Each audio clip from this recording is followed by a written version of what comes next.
Hello everybody, old Captain here. I wanted to do the Bachelor Pad Theater, but I know the music, Sony Entertainment claims they have a right to it, but it was made in 1600 or so, and so people are saying, well, it should be free domain, but I'm not going to waste. I've been meaning to do this for quite some time, but I've been working on this stuff. So this is from the book, Black Man's Guide to Poverty, and this is a very, it doesn't just pertain to young black men, of course, this pertains to every man, actually, but it's called Tribalism. And I think this is a concept that everyone should know about. In this particular context, it's to help out young black men who are trapped in the ghetto.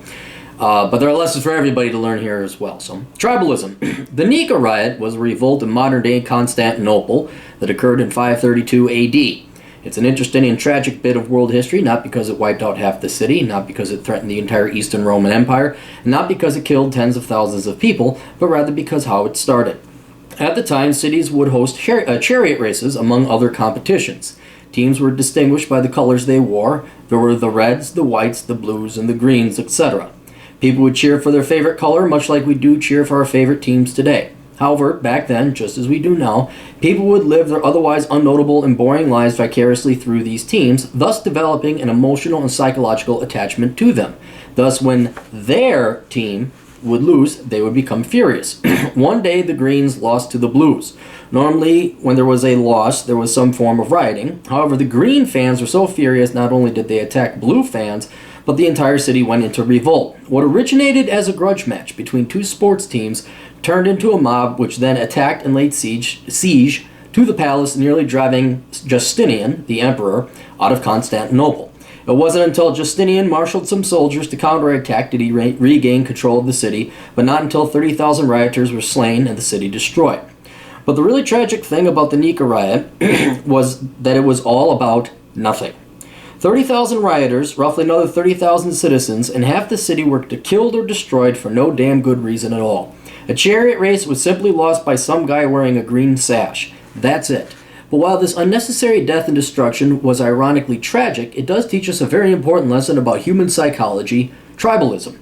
Humans will do things that don't make a lot of sense. Riot if their team doesn't win, get angry if somebody challenges their religion, revolt if their political party doesn't get elected. But while it doesn't make sense on the face of it, it does when you think in terms of tribalism. Tribalism is where your tribe or group is more important than anything else in the world. It's more important than other tribes. It's more important than other people. It's even more important than reality. And so when a person puts their tribe, be it religion, political parties, sports teams, etc., ahead of everything else, it inevitably runs against reality, sanity, and other people. For example, communists believe in their economic system despite it murdering over 100 million people. College kids will riot and burn cars if their football team loses. And feminists will insist big is beautiful and protest if you don't agree. And while some of these things may sound delusional, if not outright immoral, it does make sense when you realize that for nearly 99.9% of human history, humans survive by doing one thing and one thing only, being part of a tribe. When you view tribalism through Darwinism, evolutionary, or survival terms, it makes a lot more sense. In the caveman days, your tribe was absolutely essential to your survival. If you did not have a tribe, or an outcast, you did not have that support structure needed to live.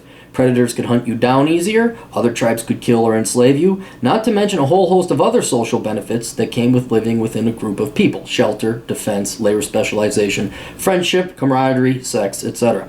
However, it was only until very recently in the 2 million years of human history that tribalism has become obsolete. Only 50 years ago, heating, electricity, and power generation presented a problem to humanity. 100 years ago, humans' primary concern was food, and only 200 years before that was basic civilization, a standard across the world. In other words, 99.98% of the 2 million years human minds have been evolving, they have done so surviving and relying upon tribalism. And because of this, tribalism is not a choice. It is one of the strongest survivalist instincts we humans have, perhaps as strong as our sexual instincts. The problem, of course, is that society and technology have advanced so much that tribalism is now obsolete. We no longer have to worry about famine. We no longer have to worry about slavery. We no longer have to worry about bandits attacking during travel. And while there are still benefits to tribalism, friends, social structure, family, networking, career potential, etc., sometimes tribalism runs counter to reality. This puts every human in mentally stressful situations over the course of their lives. On one hand, they have 2 million years of evolution screaming at them to stay within your tribe, while reality and empiricism is proving otherwise. And sadly, even though logically it's simple to understand and just accept reality, psychologically it is hard, even painful, if it goes against the tribe. For example, consider the emphasis nearly all religions put on avoiding premarital sex. In the olden days, this made sense to the survival of the religion/tribe. Illegitimate children are a huge drain on the tribe's limited resources, and if a girl had a child without a father, the rest of the tribe would have to pick up the slack. So in nearly all religions, it says you need to be married before having children. However, enter in birth control. This technological advancement has mooted the need or purpose for such a rule. But this doesn't stop millions of good little Christian girls from fretting, worrying, and even crying over whether or not she should have sex. And it certainly doesn't stop millions of religious zealots from using this archaic rule to lord power over other congregants. Another more masculine example is the visceral urge you have to kill somebody when they're driving stupidly on the road. Say you come behind some clueless fuck, not only driving slow in the left lane, but going the exact same speed as a slow car to the right of him, blocking off all lanes of traffic. Like me, you are likely cursing and swearing your head off, wishing nothing more than to ram that fucker off the road. Of course, polite and politically correct people would say, "Oh, you don't really mean that." But the truth is, no, deep down inside, you really do want to ram that fucker off the road. The reason for that is, again, your Darwinistic instincts of tribalism. In the olden days, stupid people in the tribe got you killed. So if one person was doing something particularly stupid, say spooking a herd of mammoth to stampede your village, you and the rest of the tribesmen would grab him and kill him to increase your cumulative chances of survival. But today, while ramming that slow-driving fuck off the road may feel good, it does nothing to increase your tribe's chances of survival. It will merely land you in jail. The point is, not only will your tribe run against the reality principle, but if you let your tribalism trump reality, there are consequences you have to pay.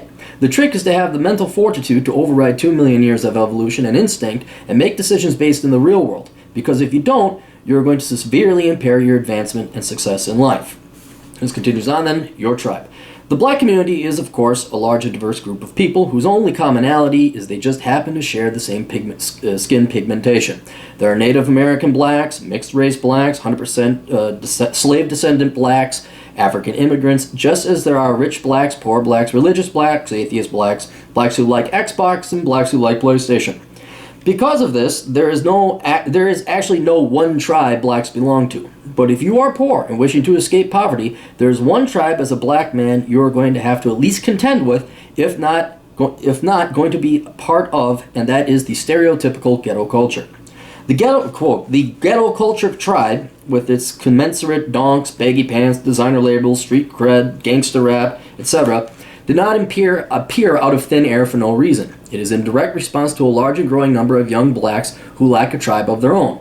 This is largely the result of kicking black men out from society, replacing them with a government check, resulting in 70% of children being born out of wedlock and without a father. Without a strong father figure to lead and raise them, a baby mama family is not strong enough of a tribe to be supportive on its own. Consequently, children go out and search for a surrogate, forming their own, quote, tribes with fellow children they meet at school, daycare, or the neighborhood. For the most part, people outside the ghetto culture tribe hate and loathe it, but what they fail to realize is that this tribe, reprehensible as they might find it, is still at least a tribe. It is at least something for these young kids to belong to. And not only does this tribe satisfy the strong survivalist instincts one has to belong to a group, it actually does provide them a modicum of safety, security, belonging, purpose, love, and friendship. Perhaps the first and only entity to do this. Because of this, either you or people who belong to their own ghetto culture tribe are fiercely loyal to it. It is likely your single largest source of happiness, friends, meaning, and purpose. Sadly, however, there's a catch-22. For all the benefits a ghetto culture tribe provides, you have to admit it is still largely formed and created by children with little to no adult male guidance or leadership. Consequently, it is also short-sighted as it lacks anybody who's lived long enough to provide the wisdom about long-term planning for the future. And sadly, even if there are adults providing youth within the ghetto culture tribe with wisdom and guidance, chances are those adults were raised without fathers, never escaping the ghetto culture tribe themselves. This results in an infinite loop or echo chamber wherein ultimately it is fatherless children determining the rules of the tribe, and these rules most certainly run against the reality principle. To be blunt and adhere to the reality principle, if you look at what ghetto culture celebrates, it goes beyond stupid. It's damaging and dangerous, especially to people within the tribe. That may hurt, especially to people within the tribe. That may hurt your 2 million year strong survivalist love for tribalism, but it is reality, and it is no better highlighted than the accusation of acting white. For a second, step back, clear your mind, and try to approach this from a different manner. Below are 2 columns. The first list are things that are largely considered to be acting white.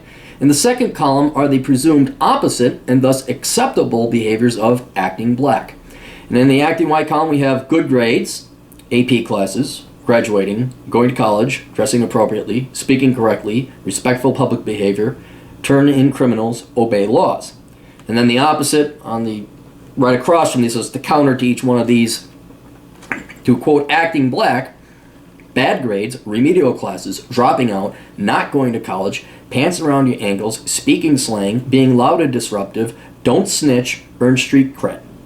Now the reality is there's no such thing as acting white or acting black, because these are behaviors all humans, regardless of race or color, can exhibit.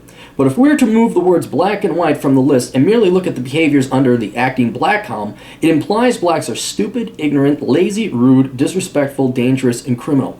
What's worse is that isn't whitey accusing black of these traits, but members of the ghetto culture tribe itself.